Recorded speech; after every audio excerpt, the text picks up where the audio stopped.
تخيل معي إنك طفل صغير عمرك 6 سنوات، تطلع من البيت مع أخوك الكبير تلعب في الحديقة، واليوم عادي زي كل يوم، تضحك وتمرح بدون هموم، وفجأة يصير شي بيغير حياتك للأبد.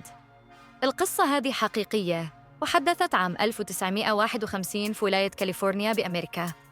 كانت عائلة من بورتوريكو توهم هاجروا إلى أمريكا، أم وولدين، لويس 6 سنوات وروجر 10 سنوات. في يوم من الأيام الأم كانت مشغولة بالبيت، فقالت لعيالها: روحوا العبوا في الحديقة القريبة من البيت. الولدين راحوا وهم مبسوطين، وبينما هم يلعبون ويمرحون فجأة قربت منهم حرمة غريبة لابسة بندانة خضراء. ابتسمت لهم وقالت بلطف: حبيبي، تبي حلاوة؟ لويس الصغير ما تردد، وافق بسرعة وقال: إيه أبغى؟ قالت له الحرمة: تعال معي للبقالة القريبة وراح أشتري لك كل الحلويات اللي تبيه. روجر أخوه الكبير شاف أخوه يمشي معها، فقال: دقيقة، أنا بعد بحلاوة. ومشى وراهم وهو متحمس. لكن بعد ما مشوا مسافة بدأ روجر يحس بشيء غريب. المكان اللي يمشون فيه ما يوصل للبقالة. قلبه بدأ ينبض بسرعة وبدأ يخاف ويشك. وقف بمكانه وشاف الحرمة وأخوه يبعدون أكثر، فتردد لحظة وبعدين قرر إنه يركض بسرعة لبيته ويبلغ أمه. وصل البيت وهو يصرخ: ماما، ماما، في حرمة غريبة أخذت لويس. الأم قلبها وقف من الخوف، ركضت بسرعة للحديقة ودورت في كل مكان، لكن لا أثر للحرمة ولا لويس. راحت الشرطة بسرعة، بس للأسف كان التواصل معهم صعب لأن الأم ما تتكلم إنجليزي أبداً. كانوا مهاجرين جدد. بعد ما فهمت الشرطة الوضع، بدأت حملة تفتيش كبيرة جداً في المنطقة كلها. حتى الجيش وخفر السواحل دخلوا بالموضوع. كل الناس تدور، والتلفزيون والصحف تكلموا عن القصة، بس للأسف ما لقوا شيء يدلهم على مكان لويس. الأيام تحولت لأسابيع، والأسابيع لشهور، والشهور لسنوات. والأم كل يوم تزور مركز الشرطة تسألهم: في أخبار عن ولدي؟ وكل يوم الشرطة تقول: ما في شي جديد. مرت السنوات والأم ما فقدت الأمل أبداً، لكن صار حضورها لمركز الشرطة أقل مع الوقت. صارت تجي أسبوعياً وبعدها شهرياً وبعدها سنوياً، وكل مرة نفس الجواب المحزن: ما في جديد. لكن كانت دايم تحتفظ بصورة لويس الصغير في محفظتها، وكل يوم تدعي يرجع لها بالسلامة. في هذه الأثناء، في الجهة الثانية من أمريكا، لويس كان يعيش حياة ثانية مختلفة تماماً.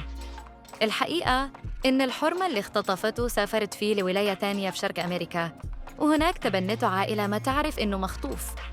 عاش معهم حياة طبيعية، دخل المدرسة وتخرج وانضم للمارينز وشارك في حرب فيتنام مرتين. وبعد الحرب رجع واستقر، صار رجل إطفاء، تزوج وصار عنده عائلة وأولاد.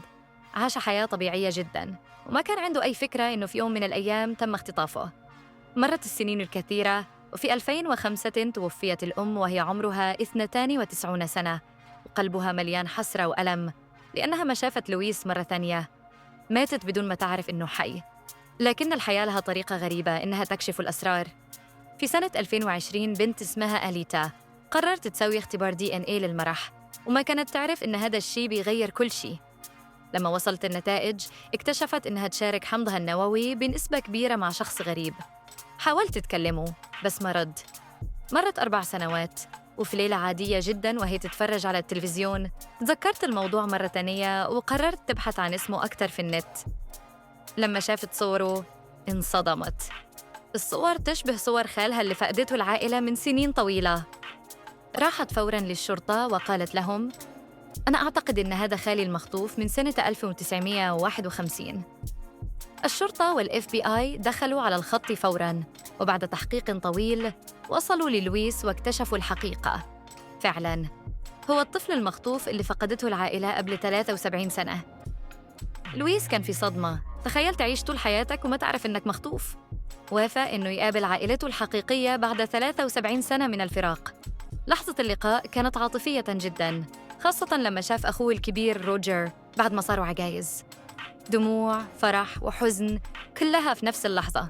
لكن للأسف ظلت هوية الحرمة اللي خطفته مجهولة، وما عرفوا مين هي أو ليش خطفته من الأساس. لغز بقى بدون جواب، ويمكن يظل للأبد. بس أهم شيء إن لويس رجع لعائلته بعد 73 سنة من الغياب، لأن الأمل مهما طال الانتظار ما يموت أبداً. ستار.